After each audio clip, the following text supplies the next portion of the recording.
Hello, welcome back to our channel. ഇന്നത്തെ നമ്മുടെ video നമ്മുടെ മഴക്കാലത്ത് എങ്ങനെയാണ് നമ്മുടെ കാൽപാദങ്ങൾ സൂക്ഷിക്കുക, നമ്മൾ എങ്ങനെയാണ് കെയർ ചെയ്യേണ്ടത് എന്നൊക്കെയാണ് ഇന്ന് ഞാൻ നിങ്ങളുമായിട്ട് ഡിസ്കസ് ചെയ്യാൻ പോകുന്നത്. അപ്പോൾ കുറച്ച് ടിപ്സ് ആണ് ഞാൻ നിങ്ങൾക്ക് പറഞ്ഞിരുന്നത്. അങ്ങനെ നമ്മൾ ആ ഒരു ടിപ്സ് ഫോളോ ചെയ്ത് വരികയാണെങ്കിൽ തീർച്ചയായിട്ടും നമുക്ക് നമ്മുടെ കാല് ഭയങ്കര സോഫ്റ്റും സ്മൂത്തൊക്കെ ആയിട്ട് കിട്ടും. അപ്പോൾ എന്തായാലും നമുക്ക് ബേസിക് ആയിട്ടുള്ള കുറച്ച് കാര്യങ്ങൾ എന്തൊക്കെയാണെന്ന് നോക്കാം. അപ്പോൾ നിങ്ങൾക്ക് ഈ വീഡിയോ ഇഷ്ടമായാൽ ലൈക്ക് ചെയ്യാനും അതുപോലെ തന്നെ കമന്റ് ചെയ്യാനും അതുപോലെ തന്നെ ഷെയർ ചെയ്യാനും മറക്കരുത്. കൂടുതൽ വീഡിയോസിനായിട്ട് എൻ്റെ ചാനൽ ജസ്റ്റ് ഒന്ന് ഫോളോ ചെയ്യാനും മറക്കരുത്. അപ്പൊ നമുക്ക് നമ്പർ 1 നമ്മൾ ശ്രദ്ധിക്കേണ്ട കാര്യം നമ്മൾ നല്ലപോലെ ഹൈജീൻ ആയിട്ട് ഇരിക്കുക എന്നുള്ളതാണ്. തീർച്ചയായിട്ടും നമ്മുടെ ഫുൾ ബോഡി നമ്മൾ ഹൈജീൻ ആയിട്ട് ഇരിക്കണം, കാൽപാദങ്ങൾ മാത്രമല്ല.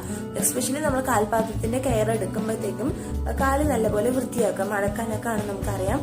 അപ്പോൾ പുറത്തൊക്കെ പോയിട്ട് വരികയാണെങ്കിൽ ചെളിയൊക്കെ കാലിൽ പറ്റിയിട്ടുണ്ടാവും. അല്ലെങ്കിൽ നമ്മുടെ എന്തായാലും നമ്മളെ വീട്ടിനകത്തോട്ട് കയറുമ്പോൾ നല്ലപോലെ ക്ലീൻ ആക്കി വെക്കുക. നമ്പർ 2 നമ്മൾ ഡ്രൈ ആയി സൂക്ഷിക്കുക എന്നുള്ളതാണ് നമ്മുടെ കാലുകൾ. എന്ന് വെച്ചാൽ നമ്മളിപ്പോ ഒരു ഷൂസ് ആണെങ്കിലും അവോയ്ഡ് ചെയ്യണത് നല്ലത് തീർച്ചയായിട്ടും മഴക്കാലത്ത്. കാരണം ഷൂസ് ഇടുമ്പോഴത്തേക്കും നമ്മുടെ കാല് സ്വെറ്റ് ചെയ്തിരിക്കാനും അതുപോലെ തന്നെ നനഞ്ഞ് ഇരിക്കാനൊക്കെ കാരണമാകും. അതുപോലെ തന്നെ ഷൂസ് ഇട്ടിട്ട് മഴ നനയൊക്കെ ആണെങ്കിൽ തീർച്ചയായിട്ടും ഒരു ഈർപ്പം നമ്മുടെ കാലിൽ തന്നെ നിന്ന് നമുക്ക് ഫംഗൽ ഇൻഫെക്ഷൻസ് ഒക്കെ വരും. അപ്പൊ സോക്സ്, ഷൂസ് അതുപോലെ തന്നെ നനഞ്ഞ പാദങ്ങൾ ഇതൊക്കെ നമ്മൾ ഒഴിവാക്കുക.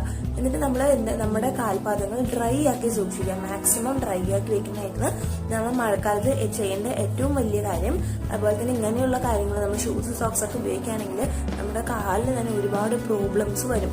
എയർ സർക്കുലേഷൻ ഇല്ലാതെ പ്രത്യേകിച്ച് മഴക്കാലത്ത് നമ്മളെ ബുദ്ധിമുട്ടിലാക്കും. മൂന്നാമത്തെ പോയിന്റ്, നമ്മൾക്കിപ്പോ നല്ല പോലെ വേർക്കുന്നുണ്ട് അല്ലെങ്കിൽ നമ്മുടെ കാലിൽ നിന്ന് സ്മെല്ലൊക്കെ വരുന്നുണ്ടെങ്കിൽ നമുക്ക് ചെയ്യാൻ പറ്റിയ ഒരു DIY ആണ്. നമ്മൾ കുറച്ച് ചൂടുവെള്ളം എടുത്തതിന് ശേഷം അതിലോട്ട് കുറച്ച് ലെമൺ ഡ്രോപ്സ് ആഡ് ചെയ്യുക. അതിനുശേഷം നമ്മുടെ കാലുകള് ഒരു 10 മിനിറ്റേക്ക് നമ്മൾ അത് മുക്കി വെക്കുക. അങ്ങനെ മുക്കി വെക്കുകയാണെങ്കിൽ നമ്മുടെ കാല് ചില ആൾക്കാർക്കൊക്കെ അമിതമായി വേർക്കും. അതുപോലെ തന്നെ ഈ നഖങ്ങൾക്കിടയിൽ നിന്ന് സ്മെല്ല് വരിക അല്ലെങ്കിൽ വിരലുകൾക്കിടയിൽ നിന്ന് ചെറുതായിട്ട് മുറിവുകൾ അതുപോലെ തന്നെ അതിൽ നിന്ന് സ്മെല്ലൊക്കെ വരുന്നതൊക്കെ അവോയ്ഡ് ചെയ്യാൻ സാധിക്കും.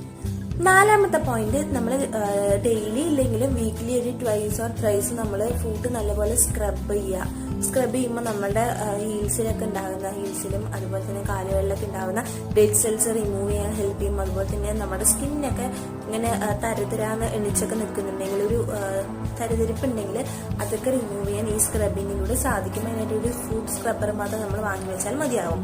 അതിനുശേഷം നമ്മൾ ഫുഡ് സ്ക്രബൊക്കെ ചെയ്തതിനു ശേഷം നല്ലപോലെ മോയ്സ്ചറൈസർ അപ്ലൈ ചെയ്യാൻ ഒരിക്കലും മറക്കരുത്. 5ാമത്തെ പോയിന്റ്, നമ്മൾ നമ്മുടെ നഖങ്ങൾ നീട്ടി വളർത്താതെ കട്ട് ചെയ്ത് വിടുക കറക്റ്റായിട്ട്. അല്ലെങ്കിൽ അതിൽ ഡസ്റ്റും ഡേർട്ടൊക്കെ കയറി ഇരുന്നിട്ട് ഫംഗൽ ഇൻഫെക്ഷൻ വരാൻ കാരണമാവും. അപ്പൊ കൃത്യസമയത്ത് നമ്മൾ എന്തായാലും നഖം വെട്ടുക, ഒരുപാട് നീട്ടി വളർത്താതിരിക്കാൻ ശ്രദ്ധിക്കുക. 6ാമത്തെ പോയിന്റ് ഞാൻ പറയുന്നത് വീണ്ടും നമ്മുടെ സ്ലിപ്പേഴ്സിനെ കുറിച്ചാണ്, നമ്മുടെ ഫുഡ് വെയർസിനെ കുറിച്ചാണ്. നമ്മൾ എപ്പോഴും ചെരുപ്പ് അല്ലെങ്കിൽ എന്തെങ്കിലും നമ്മൾ ഫുഡ് വെയർസ് തിരഞ്ഞെടുക്കുമ്പോൾ ശ്രദ്ധിക്കേണ്ടത് ഒരിക്കലും നമുക്ക് ഫിറ്റ് ആയിട്ടുള്ളത് തിരഞ്ഞെടുക്കാതിരിക്കുക. കുറച്ചൊന്ന് അകലുള്ളത് തിരഞ്ഞെടുക്കുക. ടൈറ്റ് ആയിട്ടൊക്കെ ഇരിക്കുമ്പോഴത്തേക്കും നമുക്കത് എയർ സർക്കുലേഷൻ ഉണ്ടാവില്ല. നമ്മുടെ കാലിൽ ഒരുപാട് പ്രോബ്ലംസ് വരും. നമ്മളിപ്പോൾ ഷൂസ് ഒക്കെ എടുക്കുകയാണെങ്കിൽ ഒരു സ്വല്പത്തിൽ നമ്മൾ ഒരു ലൂസായിട്ട് എടുക്കുക. അങ്ങനെയാണ് നമുക്ക് ചെയ്യേണ്ടത്.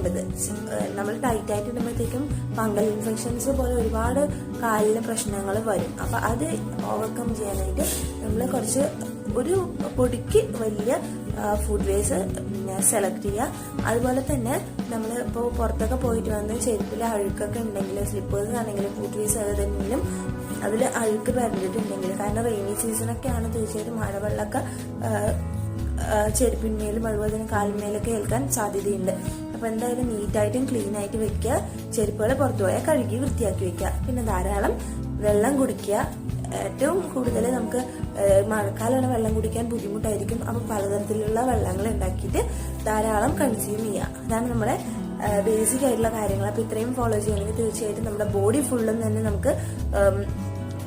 നമുക്ക് മെയിൻറ്റെയിൻ ചെയ്ത് കൊണ്ടുപോകാൻ പറ്റും നല്ല രീതിക്ക് തന്നെ. എസ്പെഷ്യലി നമ്മുടെ ഫുഡ്സ് നല്ലപോലെ സോഫ്റ്റും ക്ലിയറും അതുപോലെ തന്നെ ഹെൽത്തി ആയിട്ട് സൂക്ഷിക്കാൻ പറ്റും. ഈ വീഡിയോ ഇഷ്ടമായാൽ ലൈക്ക് ചെയ്യാൻ മറക്കരുത്. അതുപോലെ തന്നെ ചാനൽ ജസ്റ്റ് ഫോളോ ചെയ്യാൻ മറക്കരുത്. കൂടുതൽ വീഡിയോസ് ആയിട്ട് വീണ്ടും കടന്നിരിക്കും. Take care, by.